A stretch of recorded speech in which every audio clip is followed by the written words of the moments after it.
خب امروز چقدر کار کردی ازشتم؟ خوب پول در آوردی یا نه؟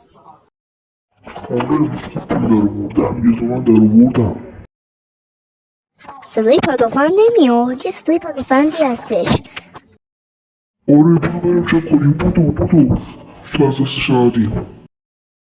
بدو تفنگ‌ها رو آوردی زن؟ آره آوردمشون، بدو.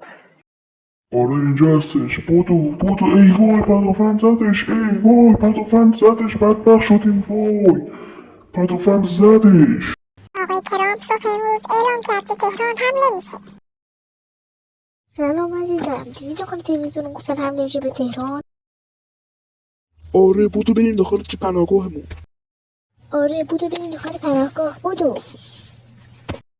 صدای جنگنده تو حواس، آره بودو. من میترسم.